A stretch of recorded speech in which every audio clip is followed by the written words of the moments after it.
All right, welcome back to Fast Politics. I am your host, Christopher McFarland. Oh, it's so nice to see you. You know, it's been a week since the election. I still find myself waking up in the middle of the night going, oh my God! But then I take a deep breath, I take a lot of prescription medication, and then I gently drift off back to sleep. And I trust that you're doing the same. Listen, there's a lot of things to be concerned about, to be aware about, but there's also things to be optimistic and hopeful about. And I hope that we cover some of the latter, but it's probably going to be more of the former. But we are definitely going to start with some entertainment.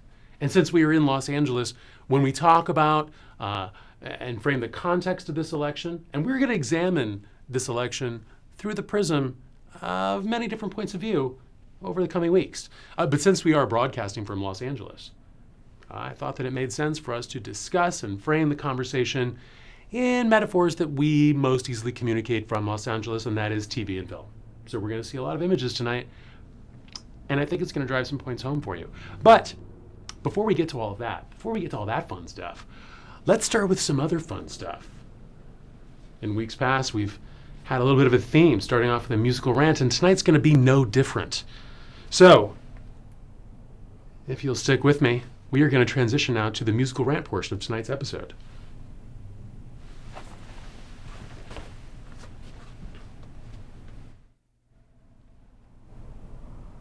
For your listening pleasure.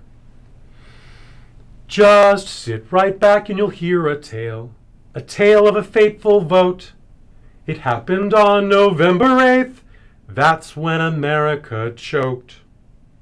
The POTUS-elect is a snake oil salesman, and the VP's a hateful turd. America set sail that day on a 4-year tour. A 4-year tour? The weather started getting rough. America was tossed. If not for Fast Politics' fearless crew, America would be lost. America would be lost. The nation set ground on the shore of this uncharted, bizarro world with Melania. She's a Playboy stripper too. Ivanka and her android bros. A movie star, Scott Baio. Stephen Bannon and Kelly and here on Cheeto Stain Isle. Thus concludes the musical rant portion of tonight's episode.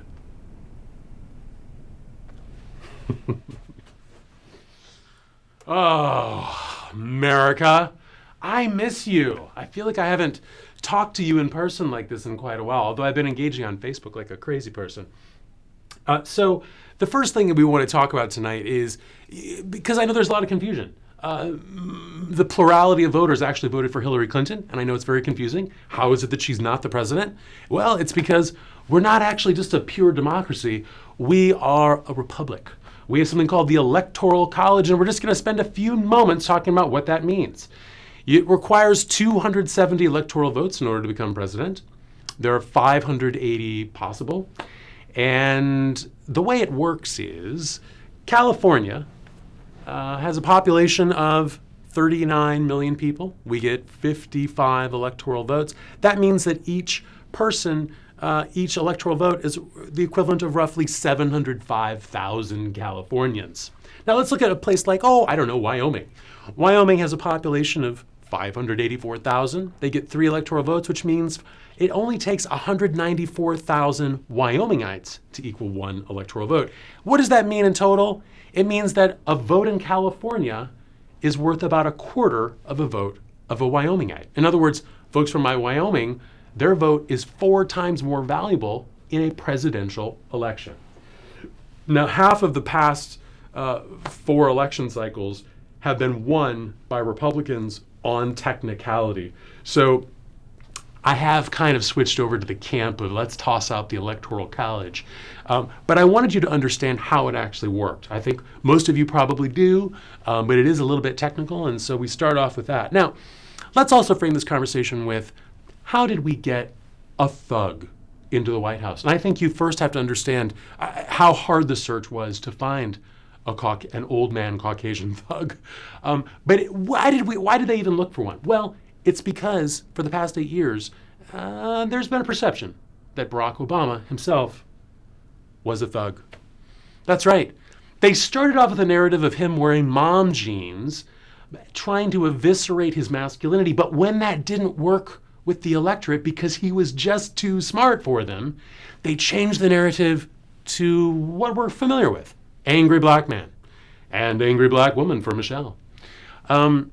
It's been a fun tale. It's been a fun story, a fun ride, and just a little conversation about the Donald Trump search, as it were, for white thug of America.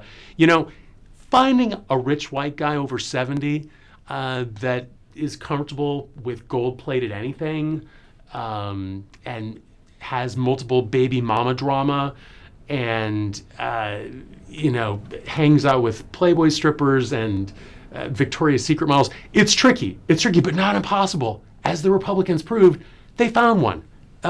It's really remarkable. What's also remarkable, though, is Barack Obama. I never really saw him as a thug.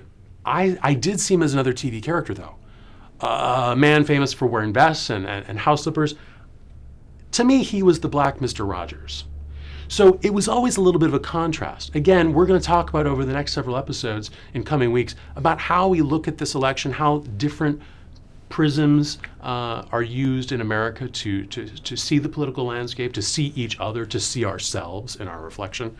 But it is interesting that when I saw Barack Obama, I never saw a thug. Literally not once. I saw Mr. Rogers. Now, at the top of the show, we talked about the TV overlay that we're going to use, metaphor, to sort of explain how we got to this point. And in order to do that, I feel like I've got to go back to the 80s. That's when old white people were probably in their prime, right? We're talking 35, 40 years ago. And ideally, I'd want a TV show that took place in the South. Maybe, if it exists, a show with a Confederate flag. Like, how about this? The Dukes of Hazzard. Let's start there, the Dukes of Hazzard. All right. We're going to use that metaphor, and we're going to take a step back beyond Barack Obama to this guy, George W. Bush. Look at that cute face. You know what he's doing now, by the way? He's a painter. Yeah, he paints. I think he's painting pictures of dogs playing poker, or maybe he's doing landscapes. It's one of the two. Regardless, I'm really, really excited about this man's pursuit, his lifelong dream of being an artist. Now he's able to pursue that. But this overlays really nicely with that Dukes of Hazzard reference, right? Because George W. Bush very closely resembled a sheriff. This man, Roscoe P. Coltrane. He was famous for this expression, coo, coo, coo, coo, coo. And that is something George W. Bush did with great effect on regularity. Now, what was interesting about it, though, is that George W. Bush was not from the South. George W. Bush was born in Connecticut, born and raised in Connecticut, went to Yale because his dad was rich and powerful and got him in, and that's what legacy will do for you. But this guy was not born with a Southern accent, but he played one really well. He played Sheriff Roscoe P. Coltrane very, very well.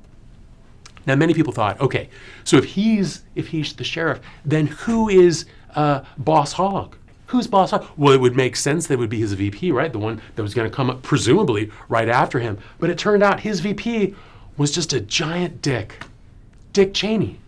And the metaphor for Dick Cheney wasn't as good in describing him. In fact, there was another TV film reference that suited him better. Here is a candid photo of Dick Cheney on his way to a congressional meeting in D.C. Now, it's a little bit blurry because it was just a candid shot, but this is him just in regular life. That's right, Darth Vader. It turns out he was actually Darth Vader. Or Beelzebub. It's one of the two. Anyway, that gave us Donald Trump.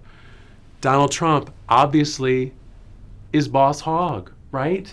I mean, he's a little bit more of a Cheeto color version, but clearly, I mean, look at that. Look at these guys. So similar. They're blustering personalities. They're constant trumping of good and sacred things. I think there's an effective parallel here that informs us. All right. Now, with that overlay, let's talk about some serious stuff. I've been disturbed in my Facebook conversations with so many of my Republican friends this week that they think all the protests happening in America right now are because we lost. They literally think we're protesting that we lost as if that could somehow change the outcome by protesting. No, here's a photo of one of the many protests. They're always holding signs. It's confusing to me that they would come to that conclusion unless they only had one media source that rhymes with pox. I turned on Pox on America News, and it does seem that on that network, they believe that America's protesting because they lost.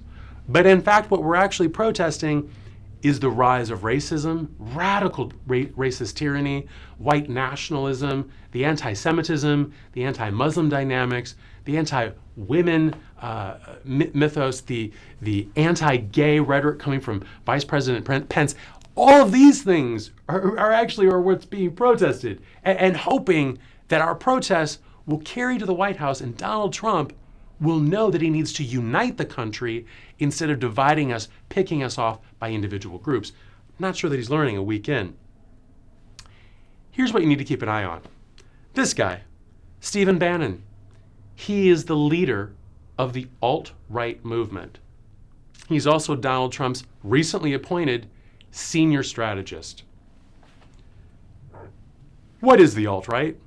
The alt-right stands for the alternative right, commonly known as the alt-right. It is a set of far-right ideologies, groups, and individuals whose core belief is that white identity is under attack by mysterious, multicultural forces using political correctness and social justice to somehow undermine white people and their civilization. It's characterized by heavy use of social media and online memes. Alt-righters eschew establishment conservatism. They skew young and embrace white ethno-nationalism as a fundamental value while advocating for the suppression of all other minorities, most notably blacks and Jews. In other words, they're a white supremacist group. They are a hate group.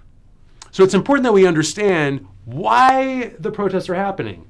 This guy, Stephen Bannon, the leader of the alt-right movement, is now on par. He has positional parity with Donald Trump's chief of staff. This is why we're protesting, and it hasn't changed yet, so let's keep our eyes peeled. The FBI just advised that hate crimes against Muslims in America have surged 67% as of last year. That, of course, is at the beginning of Donald Trump's campaign, right?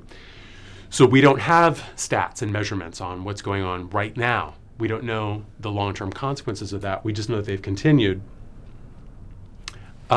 And it's not just the alt-right that's excited about this. It's also groups like Al-Qaeda. Why? Because when you divide small groups like the 3 million strong Muslim population in America, you make them feel like outsiders. They become ripe targets for terrorist recruitment, particularly young males in that sort of hormone-enriched time period of 12 to 17, when they're feeling like having 72 virgins might be like a fun sort of idea. So it's interesting to note that the alt-right movement and the terrorist radical movement, Muslim jihadis, are in perfect political alignment right now. So let's keep an eye on that as well. Also, Lieutenant General Michael Flynn, Donald Trump's top military advisor, he is a lobbyist for the Turkish government. Something else that we want to keep an eye on, because I thought Republicans were opposed to having lobbyists in government. We'll talk about Angela Merkel on future episodes. That wraps it up for me. My name is Christopher McFarland. Thank you for following us on Fast Politics. Please remember to like us on Facebook and follow us at fast_politics on Twitter. Up next, my friend Matthew Schneider on The Schneider Factor. If it's fast and if it's politics, it is fast politics.